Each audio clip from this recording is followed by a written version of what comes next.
Emergency టైంలో దేశం నిజంగా ఈరోజు ఇంత అవస్థలలోకి రావడానికి ఇన్నిటికీ కారణమైంది. ఇది నాకు చాలా అంటే హాస్యాస్పదమైనటువంటి విషయం. ఇది ఏంటంటే కాంగ్రెస్ వాళ్ళు ఈ అదే రాజ్యాంగ ప్రతిని పట్టుకొని రాజ్యాంగాన్ని రక్షించాలా ఏంటి బొంద రాజ్యాంగాన్ని రక్షించేది?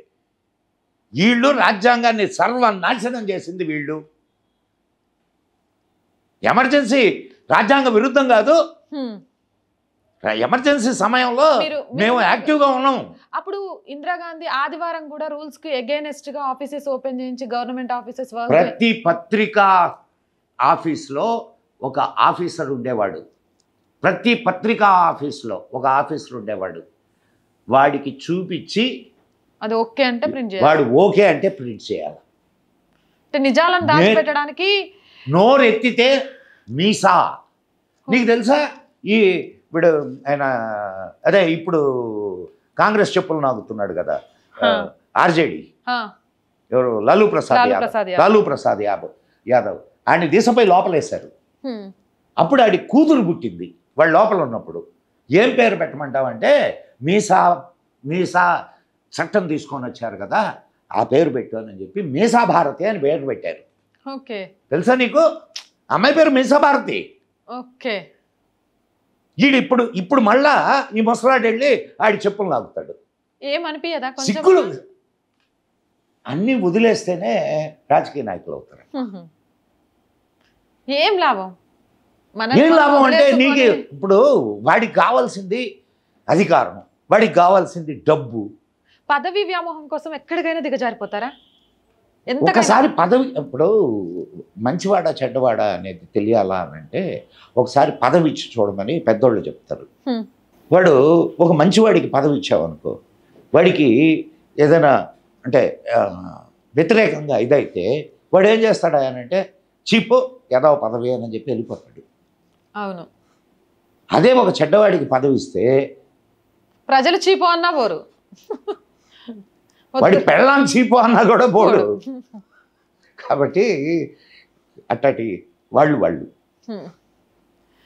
రాహుల్ గాంధీ గురించి కొంతసేపు మనం మాట్లాడుకోవాల్సిన అవసరం ఉంది. ఎందుకు అనంటే అవసరం ఉందంటావా? ఈ మధ్యకాలంలో కొంచెం వెరైటీగా అసలు బిహేవ్ చేస్తున్నారు. నిజంగా పప్పు అనే పేరు కోసం బిహేవ్ చేస్తున్నారా? ఆ ముసుగులో ఇంకేదైనా చేయడానికి అలా బిహేవ్ చేస్తున్నారా? కాదమ్మా, they are very intellectual people. మీరు డోంట్ అండర్ ఎస్టిమేట్ దెమ్. వాళ్ళ అమ్మ ఈ దేశానికి వచ్చిన తర్వాత చాలా దారుణాలు జరిగినాయి. మా కుటుంబంలోనే, నేను వేరే కుటుంబాలు కూడా అవసరం లేదు, ఆ కుటుంబంలోనే. అవును. And her name is there in KGB pay list. తెలుసా నీకు? ఇది తెలీదు. That was came into the papers. ఇప్పుడు ఒక కేజీబీ రిటైర్డ్ పర్సన్ అమెరికా వెళ్ళిన తర్వాత ఒక పుస్తకం రాశాడు. ఓకే, పేరేదో ఉంది, పుస్తకం పేరు చెప్తాను నేను. అతను క్లియర్గా రాశాడు ప్లేలిస్ట్లో ఉంది అని. సో వీళ్ళంతా దేశభక్తులు, వీళ్ళంతా దేశం కోసం. ఎక్కడ దేశం? ఎవడికి దేశం? వాడికి ఏం దేశం? వాడికి 2 ఇవి ఉన్నాయి, ఇంగ్లాండ్ పౌరసత్వం ఉంది అండ్ భారతదేశ పౌరసత్వం ఉంది. ఇక్కడ తంతే అక్కడికి వెళ్ళిపోతాడు. వాడికి ఏం పోయా? ఇప్పుడు పాకిస్తాన్లో చూసావు కదా నువ్వు, పాకిస్తాన్లో ఆర్మీ జనరల్స్ అందరూ ఆర్మీ జనరల్గా పనిచేసేటప్పుడు ఏం చేస్తారు అని అంటే ఇంగ్లాండ్లోనో అమెరికాలోనో లేకపోతే ఇతర దేశాల్లో ఆస్తులు కొని పెట్టేసుకుంటారు. అక్కడ పౌరసత్వం తీసేసుకుంటారు. ఇక్కడ ఏదైనా ఇదైందంటే టక్కనే ఎగిరేస్తారు, లేకుంటే ఇక్కడ చంపేస్తారు. అర్థమైందా నీకు? ఇప్పుడు అందరినీ చంపేశారు కదా. అంటే వీళ్ళని పట్టుకొని పాకులాడుతున్న వాళ్ళ పరిస్థితి రేపు అగమ్య గోచరమే. అరే వీళ్ళు ఇప్పుడు ఒక్క విషయం చెప్తాను నేను. ఎవరు పట్టుకొని పాకులాడుతున్నారు చెప్పు నాకు? ఎవరు వాళ్ళని పట్టుకొని పాకులాడుతున్నారు? ఏదైనా సిద్ధాంతపరంగా పాకులాడుతున్నారా? పదవీకాంక్ష పరంగా. వాళ్ళని పట్టుకొని ఓటేసేటటువంటి వాడు వాళ్ళ సిద్ధాంతపరంగా వాళ్ళని నచ్చి వేస్తున్నాడా? ఏ సిద్ధాంతం లేనోడే ఓటేస్తాడు. అక్కడ ఓటేసేదే వాళ్ళు కదా, ఇంకా వాళ్ళకి సిద్ధాంతం ఎక్కడ ఉంటుంది? అండ్ వాళ్ళని పొగిడేటటువంటి పత్రికలు కానీ పత్రికా విలేకరులు కానీ లేదా నాయకులు కానీ వీళ్ళందరూ వాళ్ళంటే ఇష్టం ఉండి చేస్తున్నారు అనుకుంటున్నావా? వాళ్ళు ఇచ్చే పైసా కోసమా? ఖచ్చితంగా. నీ మళ్ళా అనుమానం ఎందుకంట? అనుమానం ఎందుకు? జార్జ్ సోరోస్ నిన్న పార్లమెంట్లో గొడవ రాలేదా జార్జ్ సోరోస్ గురించి? ఇవన్నీ ఎవరికి తెలియవు అనుకుంటున్నారా ఏంది? అందరికీ తెలుసు. కానీ వాళ్ళు వేసేటటువంటి బిస్కెట్ల కోసం కుక్కల్లాగా ఇవి తోకలు ఊపుకుంటూ నాలిక ఇచ్చేసుకుంటూ తిరుగుతాయి. వాళ్ళు ఇచ్చడం బట్టి వాస్తవాలను తప్పుగా ప్రచురించి ఒకటి కొంప ముంచితే ఏదో ఒక రోజు ఆ ఉప్పెన మన కొంప కూడా ముంచుద్ది కదా. ఆ విషయం ఎందుకు తెలియట్లేదు ఈ మేధావులకు? అమ్మాయి కర్మ సిద్ధాంతం వీళ్ళు ఇప్పుడు నువ్వు అంటున్నది కర్మ సిద్ధాంతం. నువ్వు ఏదో ధర్మాన్ని కొంచెం ఇచ్చేస్తున్నటువంటి దానివి కాబట్టి నువ్వు ఈ ఆలోచనలో ఉంటావు, కర్మ సిద్ధాంతం ఆలోచనలో. వాడికి కర్మ సిద్ధాంతం ఎందుకమ్మా? ఈరోజు నాకు డబ్బులు వస్తే చాలు. కర్మ ఇంకేమన్నానా? వాడు ఇంకా ఇంకొకటి అంటాడు, నా కర్మ లేదు ఏమీ లేదు, డబ్బులు వస్తే చాలు నాకు. రేపటి ఆలోచన లేదు. రేపు ఎవరు చూశారు అమ్మాయి? రేపు ఎవరు చూశారు? రేపేం జరుగుద్దో ఎవరు చూశారు? ఏ క్లబ్ డాన్సర్గా ఉన్నామే ఈరోజు భారతదేశపు క్లబ్ డాన్సరో లేకపోతే స్టీవార్టో ఎవరో ఉన్నామే ఈరోజు భారతదేశపు తలరాతను రాయడానికి సిద్ధం కాలా? ఎవరు చూశారు తలరాత? రేపేం జరుగుద్దో? ఈ దేశంలో రేపేం జరుగుద్ది నాకు అనవసరం. ఈరోజు నాకు కడుపు నిండిందా లేదా, నాకు డబ్బులు వచ్చినాయా లేదా వచ్చినా, ఈ మెటీరియలిస్టిక్ థింకింగ్ వల్లనే భారతదేశం దెబ్బతింటుంది. ఎప్పటి వరకు అయితే ఆధ్యాత్మికమైనటువంటి ఆలోచనలు ఉండి కర్మ సిద్ధాంతం మీద నమ్మకం ఉండి పునర్జన్మ సిద్ధాంతం మీద నమ్మకం ఉంటే భయం ఉంటుంది. సో మనం వీళ్ళని గురించి నువ్వేమి ఇప్పుడు 84 లక్షల జీవరాశులు, ఏ తర్వాత జన్మ ఎట్లా ఉంటుందో ఎవరికి తెలియదు. అది కూడా తెలిసే విధానంగా ఉంటే భలే ఉండేది. కాబట్టి అలాంటి వాళ్ళ గురించి పెద్దగా ఆలోచించాల్సిన అవసరం, ఆర్గ్యూ చేయాల్సిన అవసరం లేదంటారు. అమ్మాయి మనం ఈరోజు నువ్వెందుకు వచ్చావమ్మా ధర్మాన్ని గురించి మాట్లాడుతూ పాలిటిక్స్లో ఒక మంచి ఇదిని కాంక్షిస్తూ నువ్వెందుకు వచ్చావు బయటికి?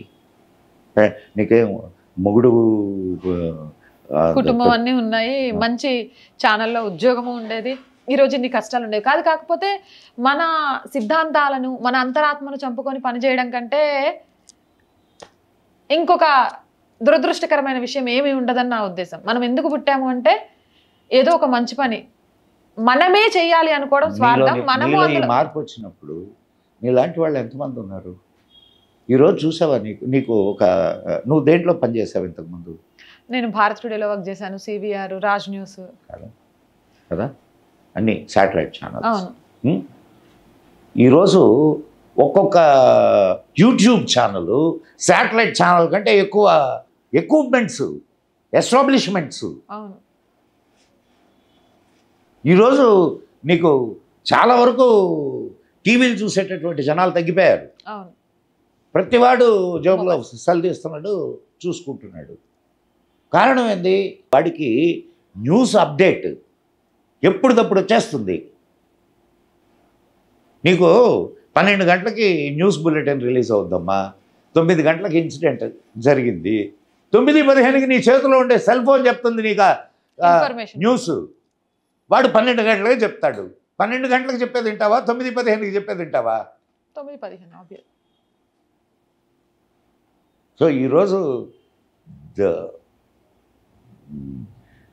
టెక్నాలజీ నీకు అమ్మాయి ఇంకొక విషయం కూడా, ఈరోజు ఈ చైతన్యం వచ్చింది అని అంటే దానికి సోషల్ మీడియా కూడా కారణం. అవును, అది నిజం. నువ్వు ఇప్పుడు నీ ఛానల్లో చాలా గట్టిగా మాట్లాడతావు. నువ్వు నీ ఓన్ ఛానల్, నేను చాలా గట్టిగా మాట్లాడతాను.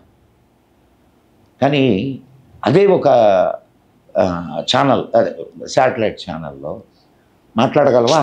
మాట్లాడలేం. కారణం వాళ్ళ సిద్ధాంతానికి తగ్గట్టు మనం పని చేయాలి అక్కడ. సో వాళ్ళని కూడా నువ్వు తప్పు పట్టడానికిలే. కోట్లు డబ్బులు పెట్టి వాడు ఒక ఛానల్ నడుపుతున్నాడు అని అంటే వాడికి ఎక్కడి నుంచి ఫండింగ్ రావాలి కదా. వాడు ఎవడో ఒకడికి అఫిలియేట్ కావాలి కదా. తప్పదు. కానీ ఇక్కడ నీకు అది కాదు. నీ చేతిలో సెల్ ఫోన్ ఉంటే నువ్వే ఒక ఛానల్ నడపచ్చు. అవును. సో ఆ కమ్యూనికేషన్ సిస్టము చాలా అయితే ఇప్పుడు ఎప్పుడైనా